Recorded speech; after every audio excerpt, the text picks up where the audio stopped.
Assalamualaikum warahmatullahi wabarakatuh. Bagaimana kabarnya anak-anak? Masih semangat anak-anak? 3 minggu lalu kita telah belajar tentang sikap rukun. Sekarang kita akan belajar tentang tolong menolong.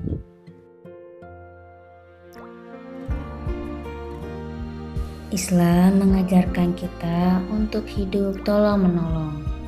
Setiap muslim wajib mengamalkannya. Dalam bahasa Arab, tolong menolong disebut dengan ta'awun. Sikap tolong menolong ditunjukkan dengan sikap gotong royong dan saling membantu antara sesama manusia. Jika kita melihat orang lain kesusahan dan perlu bantuan, maka tolonglah dia. Namun, ada batasan dalam menerapkan sikap tolong menolong. Tolong menolonglah dalam hal kebaikan dan kebenaran. Janganlah tolong menolong dalam hal keburukan. Hal tersebut sesuai dengan firman Allah dalam Quran Surat Al-Ma'idah ayat 2 yang artinya, dan tolong menolonglah kamu dalam mengerjakan kebajikan dan takwa. Dan jangan tolong menolong dalam berbuat dosa dan permusuhan. Bertakwalah kepada Allah. Sungguh Allah sangat berat siksanya. Quran Surat Al-Ma'idah ayat 2. Orang yang rajin tolong menolong dan suka membantu mempunyai ciri-ciri, yaitu yang pertama, gemar untuk membantu orang lain. Yang kedua, semangat dalam acara-acara sosial yang bertujuan untuk menolong orang lain. Yang ketiga, ikhlas dalam segala hal. Niatnya hanya karena Allah.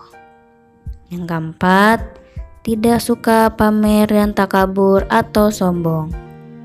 Yang kelima, selalu berpartisipasi dalam kegiatan sosial.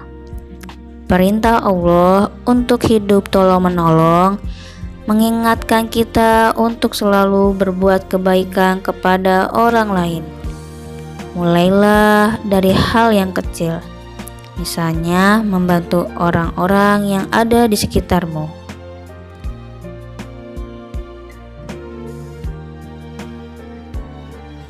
Perilaku tolong-menolong dapat diterapkan dalam kehidupan sehari-hari, yaitu di lingkungan rumah, sekolah, maupun masyarakat.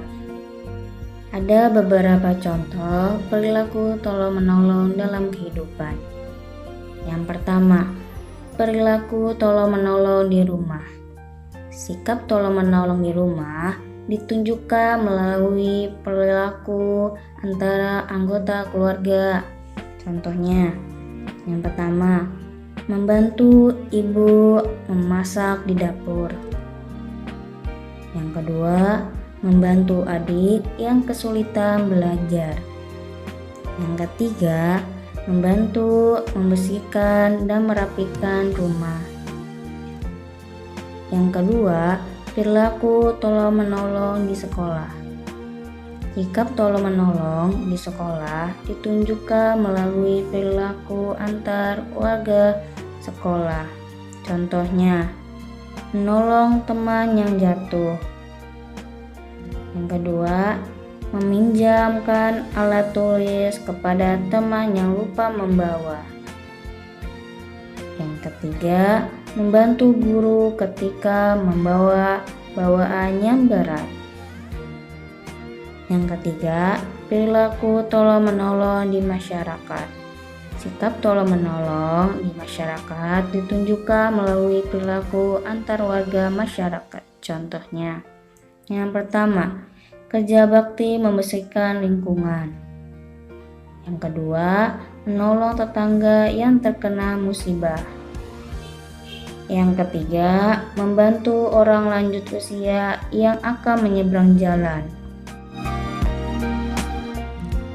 Keuntungan dan akibat tidak memiliki sifat rukun dan tolong-menolong.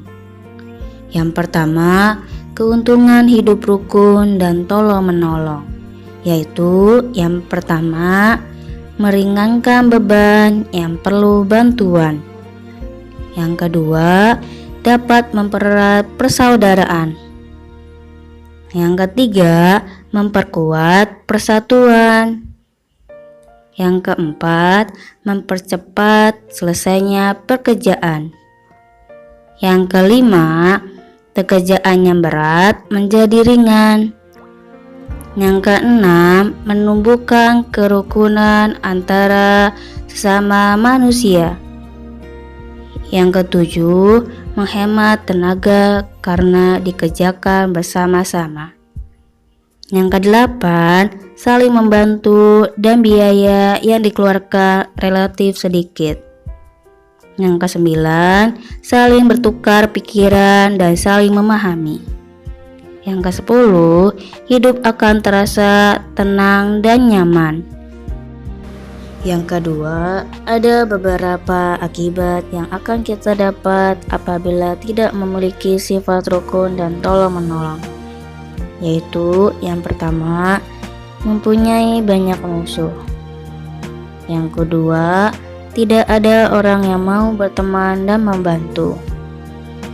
Yang ketiga, tidak disukai dan dibenci oleh banyak orang dan banyak pihak.